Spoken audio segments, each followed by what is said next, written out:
नमस्कार, मैं हूं अमित रतूड़ी और इस वक्त मैं ग्राउंड रिपोर्ट धर्मपुर की विधानसभा क्षेत्र में हूं। हाल ही में यहां से कांग्रेस प्रत्याशी दिनेश अग्रवाल का कुछ बयान सामने आए हैं, जिसमें उन्होंने कहा कि दीपनगर क्षेत्र में हरिद्वार बाईपास मार्ग के संपर्क मार्ग की नींव उन्होंने रखी थी, पूरी तैयारियां हो चुकी थी, लेकिन भाजपा के लोगों के द्वारा ये इस कार्य का विरोध किया गया। बात यही नहीं थमती है। दूसरा उनका ये कहना है कि हरा पुल का निर्माण भी होने जा रहा था, जिसका स्थानीय लोगों ने विरोध किया। तीसरा उनका ये कहना है कि उन्होंने विकास कार्य दीपनगर क्षेत्र में किए, लेकिन भाजपा के लोगों ने अपने बोर्ड लगवा दिए।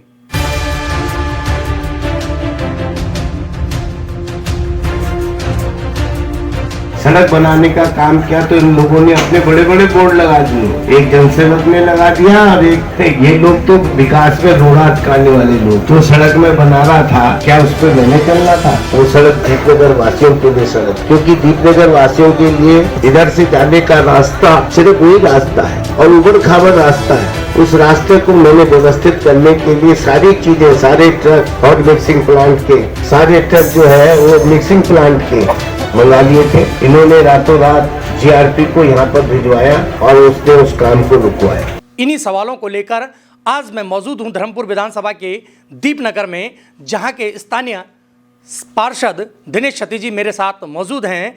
उनका क्या कहना है कि दिनेश अग्रवाल जी के द्वारा जो सवाल खड़े किए गए हैं, इनमें कितनी सत्यता है, दिनेश क्षति जी से ही जान लेते हैं।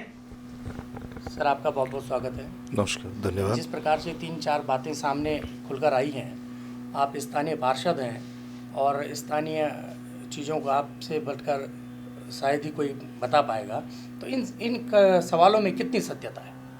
देखिए, माननीय दिनेश अग्रवाल जी एक बहुत ही वरिष्ठ कांग्रेस के नेता है और पुरानी पूर्ववर्ती सरकारों में भारी भरकम मंत्रालयों के मंत्री रहे हैं। बड़ा आश्चर्य हो रहा है कि इतने भारी भरकम मंत्रालयों का मंत्री राजनीति में इतना बड़ा जीवन काल बिताने के बाद और आज उनके कार्यकाल को बीते हुए 6 साल हो गए। 6 साल पहले वो यहाँ थे, इस क्षेत्र में उनका प्रतिनिधित्व था। आज 5 साल से बीजेपी की सरकार है, माननीय विनोद चमोली जी की सरकार है, इस यहाँ से प्रतिनिधित्व कर रहे हैं। लेकिन आज भी 6 साल बाद भी वो इस तरह से एक झूठ का पुलिंदा लेके जनता के बीच में जा रहे हैं। मुझे जिस रेलवे के मार्ग के विषय में वो बात कर रहे हैं, जब ये माननीय विधायक यहाँ पर थे, जब इनकी 2012-13 में 12 में ये चुने गए थे, 13 में मैं खुद जनसेवा के रूप में इनके बीच गया जनता को लेकर के कि भाई साहब, हमारी बहुत पुरानी ज्वलंत समस्या है, रेलवे से हमारा जो मुख्य मार्ग जाना है और रेलवे के कारण हम लोग उसको कभी भी व्यवस्थित नहीं कर पाते हैं, हमेशा जीर्ण शीर्ण अवस्था में रहता है। हर साल बारिश के समय वो बह जाता है, फिर हम उसमें भरान वगैरह करके आवाजाही अपनी व्यवस्थित करते हैं। एक इसका पक्का निर्माण की व्यवस्था हो जाए। कहीं ना कहीं अग्रवाल साहब को ये लगा कि जिस चीज़ को मैं नहीं कर पाया था, जो चीज़ मैंने झुटला दी थी, वो बनने जा रही है और इसमें जो है भाजपा की जीत होने वाली है। उन्होंने क्या किया, आनन फानन में एक बैठक जनसभा रेलवे ग्राउंड में कर दी और उस वहाँ पे मंच लगा करके उन्होंने कह दिया कि मैंने लोक निर्माण विभाग को 10 लाख रुपए स्वीकृत करवा दिए हैं और बहुत जल्दी ये मार्ग बनने वाला है। हम लोग क्यों रुकवाएंगे? बड़ा आश्चर्य का विषय। हम जब खुद उसमें दिल्ली मुरादाबाद जाके भाग रहे, हमारे जनप्रतिनिधि उसमें सहयोग कर रहे हैं, हम उसे रुकवाएंगे क्या? ज्वलंत समस्या को हम क्यों रोकेंगे जिसका समाधान होने जा रहा हो? लेकिन इन्होंने राजनीति करनी थी, बहुत घटिया राजनीति। वहाँ पे दिनेश अग्रवाल जी जैसे इतने प्रबुद्ध जन, जिसको हम लोग इतना वरिष्ठ आदमी मानते हैं, उनके द्वारा किया गया। आप देखेंगे रेलवे बाध्य हुआ है, रेलवे ने वहाँ से दोपहिया वाहन का अपना मार्ग बनाना शुरू कर दिया है और उसको चौपहिया वाहन बनाने के लिए माननीय विधायक विनोद चमोली जी की रेलवे के उच्च अधिकारियों से सकारात्मक वार्ता हो चुकी है और बहुत जल्द हम वहाँ पर एक चौपहिया वाहन के लिए 20 फीट का मार्ग बिल्कुल दीपनगर से होते हुए और हरिद्वार बाईपास पर जो फ्लाईओवर है हमारा, उसके अंडरपास पे जोड़ने वाले हैं। बहुत जल्द 6 महीने के अंदर अंदर हम उसको मार्ग को बाहर कर रहे हैं। दूसरा विषय इन्होंने रखा हरा पुल। देखिए, निश्चित रूप से हम भी चिंतित हैं हरे पुल के लिए। माननीय विनोद चमोली जी जब महापौर थे, उनके ही कार्यकाल में इस विषय को हम लोगों ने उठाया था और हरे पुल का बाकायदा सब कुछ तैयारी हो गई थी, उसका एक टेंडर भी लग गया था।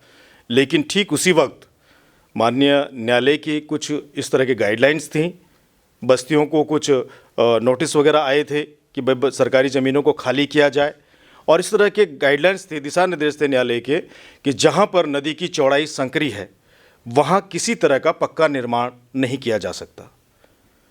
अब ये इस वजह से वो पुल थोड़ा सा रुक गया बनने से। अब हमने उस पर नया प्रक्रिया शुरू की है, उसको नए सिरे से चलाया है। माननीय विधायक जी अब विधायक थे, उनके माध्यम से हम चलाए, और उसको हम गार्डर प्लान कर रहे हैं चौपहिया वाहन के लिए। अभी टूपहिया वाहन चलता है वहाँ पे, चौपहिया वाहन के लिए हम उसको गार्डर प्लान कर रहे हैं। लेकिन थोड़ा सा हम डिले इसलिए हो गए क्योंकि पिछले 2 साल कोरोना काल की भेंट चढ़ गया। तीसरा विषय, एक विषय आपने रखा अभी कि मैं विकास कार्य मैंने किए और बोर्ड लगाए भाजपा वालों ने। मैं आपको बताना चाहता हूँ 2016 में मैं उस समय किसी पद में नहीं था, मैं एक पार्टी के एक जनसेवा के रूप में, एक समाज सेवक के रूप में क्षेत्र में काम कर रहा था। उस वक्त इन्हीं के पार्षद होते थे, इन्हीं के, ये खुद स्वयं विधायक थे, मंत्री थे। इनके मैं बताना चाहता हूँ, इन्होंने काम न करने काम क्यों किया नहीं, लेकिन बोर्ड पहले सजा दिए पूरे, क्योंकि इन्हें लगा कि 17 में चुनाव आ रहा है, और उन्होंने हर गली में, हर नुक्कड़ पे, हर जगह पे बोर्ड लगा दिए। मेरे पास प्रमाण है, उस समय मेरी पोस्ट में, अगर आप मेरी सोशल मीडिया उस समय की देखेंगे तो मैंने उस समय पोस्ट डाली थी बाकायदा। एक जगह इन्होंने बोर्ड टांग रखा था बाकायदा, सोलेटर होटल के पीछे, रिसस्टी विहार का एक एरिया हमारा, वहाँ लिखा है कि फलाने घर से फलानी जगह तक एक नाली निर्माण, लेकिन बोर्ड चमक रहा है, लेकिन वहाँ कहीं नाली का कहीं दूर दूर तक है नहीं। वो फोटो में आपको, अगर आपको कहीं मैं ढूंढ पाया सोशल मीडिया से तो मैं आपको ज़रूर उपलब्ध कराऊंगा उसको।